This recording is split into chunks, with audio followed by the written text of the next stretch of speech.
Hey guys, it's Lurd. Welcome to Lurd Investigates, a channel where we talk about true crime, conspiracy theories, and pretty much anything we want to solve, especially if it's something we don't like.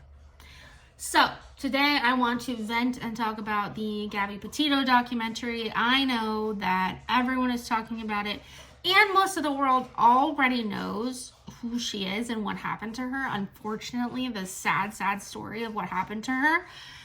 However, I have my own things that I want to say and talk about, and so that's what I'm going to do today. So, if you don't know, just let me catch you up really quick. Gabby Petito was 22 years old in 2021 when she went missing. She was a van lifer. She was going around in a van on a, adventure, living out of her van with her boyfriend at the time, Brian Laundrie. And so I'm actually a stone's throw away from Northport, where Brian Laundrie's family is, and where Gabby lived for a time. There was a time for a while where Gabby lived with Brian's family and Brian before they went on and did their van life thing. So there is a history, and I think there's some things that were going on there with the mom and all that stuff. But Gabby went missing, and Brian showed up basically without saying anything. He just drove home, told the cops he flew, which was an utter and complete lie because the van was there. Hello. And basically was like not talking. The parents weren't talking. Nobody knew where Gabby was. The parents couldn't get a hold of Gabby. They didn't understand what was going on. They tried to contact the Laundries, and they had obviously blocked them based off of the way the text messages were going through. And so it was a very scary situation. And the parents were the ones that got all the immediate attention, which I can't imagine even thinking straight when your kid is missing, let alone going through this process of getting so much attention for your daughter and trying to bring her home. So that's what happened. Eventually, Gabby was found deceased in a park that they were last seen at, and he had staged it to make sure it looked like she just kind of ran out of food or something like that. Sometime before that, Brian had gone missing. So somehow the surveillance that was on the Laundrie's house slipped, and the parents were just let him go camping or whatever when, I'll get to the parents. So Brian decided to go camping and never return. And all of us were literally livid. How can you let your number one person of interest go missing? How? Okay, so it happened. Regardless of how we feel about it, it happened. And the next thing we know, after a 40-day search or something like that, all of a sudden, Brian Laundrie's parents come and show the cops where he likes to camp, and that's where they found his remains. And by remains, I mean bones. And they found a wet bag with a journal in it, so he could explain what happened to Gabby. So that was that. His death was ruled a suicide. Gabby's death was ruled a homicide. And it's insane that we're never going to fully know the truth. It's very sad we're never going to know the truth. I feel so much for this family. But okay, let's go ahead and get into this documentary. So the Netflix documentary was released not too long ago here, and it's a 3-part Netflix series, and the first part of it kind of goes through Gabby's history and her her parents, and she was a handful for her mom, which I have a 4-year-old daughter. She's crazy and super ADHD like her mom.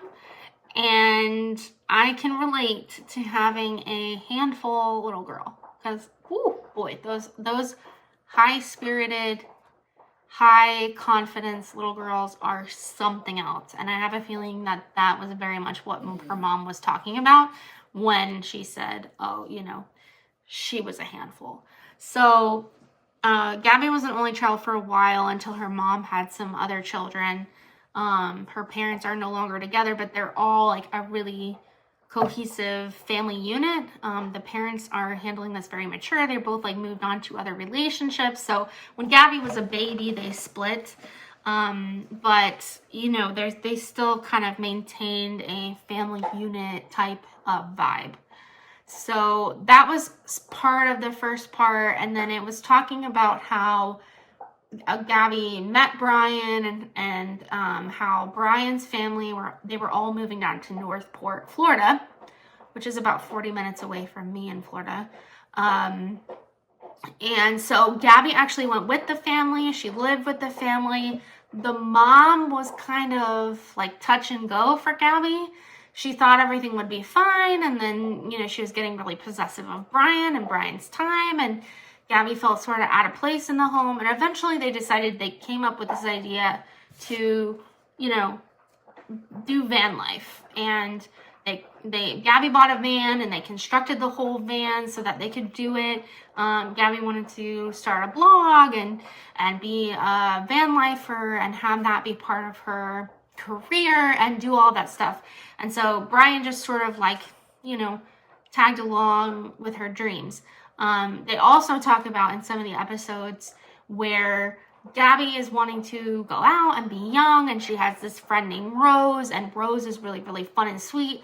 And Brian was upset that they were going to go out. It was, no, don't go line dancing and blah, blah, blah. And he took her wallet, and it just became like this huge ordeal, and she's crying. And then somehow at the end of it, she's apologizing. Like, after he did something, she's apologizing for things and is like, I love you so much. Like, stop. And she pretty much said, stop trying to control me. I love you so much. So she had an awareness that it was going on. I think she just loved him so much that it was really hard for her to leave. So all that being said, eventually they got off on their journey. And there was a situation where a guy called 911. He had seen a girl being slapped, and they ended up finding their van and pulling them over. Now, a little bit around this time, they showed us in the documentary a picture of Gabby where she's crying and she's got kind of like a black eye type of thing. Like, it looked like she had been punched or slapped, or I don't know. I'm not an expert on how these marks show up. It just looked really rough. And I was really like startled when I saw that, because I didn't think that Gabby would be one of those people that saved the evidence on her phone. Now, she could have deleted it, and it could have ended up like in her archives, and the FBI and police pulled it out of her phone. Whatever the case is, it confirms everything that we're thinking of, because it starts out with this emotional manipulation and this emotional abuse, and getting her used to like the ups and the downs and the tugs and the pulls, and somehow he's manipulated it so that she's apologizing when he's the one that's doing something wrong, and manipulated it so that he's the insecure one, but now he's making her feel insecure, like he's gonna leave her. So then she gets scared, so then she backs down off of what she knows is really truly going on. And when you're young, it's really easy to be susceptible to that kind of manipulation. I was for all of my 20s with various people, and I know clear as day how that looks. And so I identify with Gabby, and so many of us see ourselves in Gabby, because it could have been any of us that this happened to. And I think that's part of why we all are so shocked and sad about poor Gabby losing her life, because we all see ourselves in Gabby, and she was failed at so many turns here. Speaking of failure, so once they pulled them over, they started treating Gabby as the primary aggressor. Like, hello, you just got a call that from 911 that says Gabby had been slapped. And now Brian looks completely fine. The girl's crying. You put her in the back seat of a police car, which makes her feel like she's doing something wrong. She's like shaking and stuff, and she's got marks on her body. And they're just like treating her as if she's the one that attacked him, because that was what was explained once we got out, because of course she's not going to tell them the truth. But he wouldn't let her get in the van, and there was like some type of physical altercation that happened. And basically they Brian's like making jokes, like he thinks he's on like open mic night or something like that, like laughing and not even upset at all. And poor Gabby is like, she's like, she can talk, but she's like, her voice is shaking. She's very, very upset and shaken up. And you can see that, like, he probably was hurting her. And anyway, the cops decided that she would have been the aggressor based on the information they got. And so they didn't charge anything, but they put Brian up in a hotel, and then Gabby had to stay in the van and go pay $5 for like a public shower or something nearby. So the mom obviously was in tears. She's like, I saw that video. I can't believe that happened to my girl. They're treating her as if she's the one that did this. And I completely understand that point of view. And I think most people that saw that video years ago was like, what the actual F just happened? Because imagine if, like, I bet those police officers are kicking themselves. I can't imagine being a police officer, but my God, you would be kicking yourself for a long time. You could have been the reason that she didn't die. That's crazy. So that was one thing that really pissed me off, that watching it again, I just was like, oh God, this is making me so mad. So, especially just how flippant Brian is. Oh, it just makes me so mad. So anyway, then, they talk about, the next leg of it, which is like, she disappears pretty soon after that incident. And then Brian comes home, and let's talk about the parents not talking and Brian not talking and them blocking everybody. There was a 55-minute phone call from Brian to his mom the day that they presume that Gabby passed away, that he killed her. In my opinion, he told his mom what happened, and his mom told him to drive home, because that same day they hired a lawyer. They spent $25,000 on a lawyer. It's pretty obvious. So I understand backing your kid. I do, okay? Do I understand backing your kid even though they committed murder? No. I'm sorry. No. Like, you make a financial mistake, okay. You make a relationship mistake, okay. You purposely strangle somebody? What? And then you tell your murderer son to come home. I'm sorry. So he drove the van all the way home. The cops tried to talk to the parents multiple times to see if Brian would talk, to see whatever.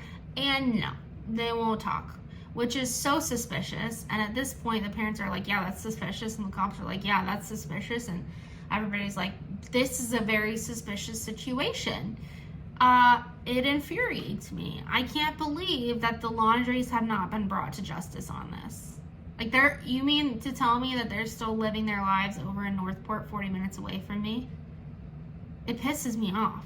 Like, so Brian comes home with the van, and they're searching for Gabby, and they're figuring it out, and the FBI's involved, and they're using like cell phone data to track where she was last, and they're pulling in information from like influencers that helped them figure out what trail they were on so they could locate her. And, you know, eventually they do locate her. They locate her during the time that Brian is missing. And Brian decides to go hiking, you know, again. So like when he got home, he went hiking with his mom, his dad, his sister's husband, and the kids. And then at some point the kids and the sister and the sister's husband left, and it was just them at the campsite. So then they get home, and then he goes back out again at some point to get away from the protesters and the blah, blah, blah. Don't kill people, and then there won't be protesters at your house. Just saying. So that happens. He escapes to go hiking, you know, and we all pretty much knew what that meant. And so we were furious. Like, how does the police lose a person of interest? And in my opinion, at least the mom knows that that was Brian's plan, to go and commit suicide. Because there's also this letter that's like from Brian's mom, where it's like titled "Burn After Reading," and then she's in there talking about how if you kill someone, I'm gonna be there to help you bury the body. What the fuck, lady? I'm sorry, what? You need to be psychoanalyzed. Like, I'm sorry. So basically the whole letter was her saying how she'll always love him, he'll always be good in her eyes, and, you know, whatever. And I understand you always love your kid no matter what. So in my opinion, she knew what his plans were, because I think it's just all too suspicious that they can't find him for 40 days. They're searching 20,000 square miles, and then all of a sudden his mom and dad show up and they know within 2 hours where he's located. I understand knowing where your son likes to camp, but if you know where your son likes to camp, maybe right when he's missing, you should go and find him, or tell the police where he likes to camp, because that is just ridiculous. It's just, it infuriates me that these people they have no justice. I know they had a court, you know, they had their day in court, and there was a settlement, and it's not a published settlement or whatever, but we don't know. We don't know what justice there was. And I think that aiding and abetting somebody who killed someone knowingly, you should be accountable for that. So anyway, the letter from the mom was really weird, and it really pisses me off. And when they found Brian, his explanation of what happened is really ridiculous. Something about like Gabby hurt herself, and then she begged me to end it, and I did it to help her. I'm like, you are insane. Like, the other thing that I found was weird from the documentary is that the day he killed Gabby, he walked up on the hiking trail and he decided to take all these pictures of like dead animal carcasses.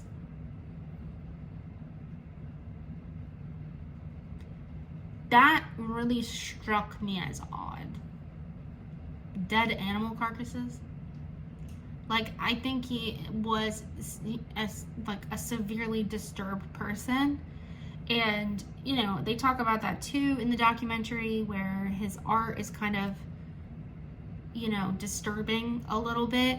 And I think he was a very disturbed individual. In my opinion, their relationship is a little weird too. So I think a lot of people think that. So this whole case, watching the documentary again made me infuriated. This was a life that was lost because of police failure, and I think the parents did everything they could. I mean, she was an adult, and they were giving her advice and trying to get her, you know, they kept asking, like, are you and Brian breaking up? Whatever, what's going on? you know, I think the parents did everything they could. I think that Brian Laundrie's parents did not do everything they could. I mean, you know, after, like, before they went on their van life adventure, they got engaged. And, you know, I have been engaged to an abuser before. And I was terrified to tell my parents. And, like, I just knew, like, I knew my parents wouldn't approve because he was not good for me. And, you know, for Gabby's mom to find out they're engaged through Facebook, I just, you know, it just, a lot of it reminds me of me. Like, you know, telling your mom finds out you're engaged that way, they probably made their opinions pretty clear about Brian, and they only knew like maybe 15% or 5% of what was actually going on over there. So, you know, I mean, Gabby lived with the Laundries. She was engaged to Brian, and usually when things like that happen, the person that you're in, you know, that your child is in a relationship with, they become part of your family. And so part of the thing that we're all asking is, don't they care about Gabby? And I guess the answer is no, they don't.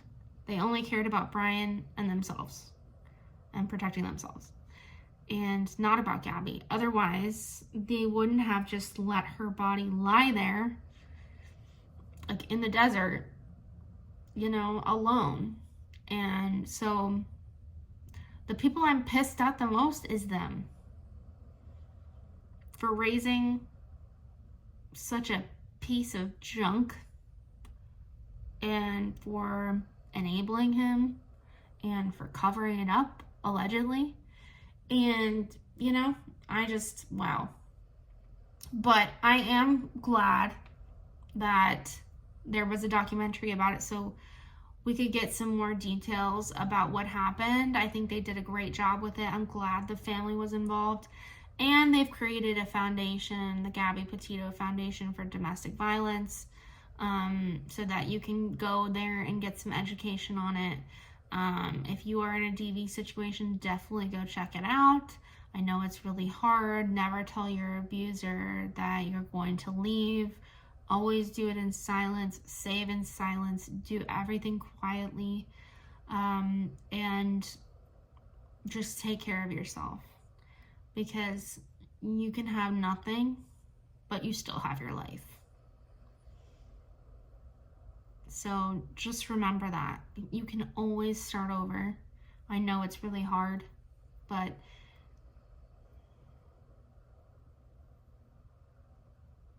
do it for yourself, do it for your kids. Anyway, those are my thoughts on the Gabby Petito case and the documentary. Let me know what you think in the comments. Did you watch the documentary? What did you find the most interesting? Did it make you really pissed off like it made me? I'm sure it did. It probably did. Yeah.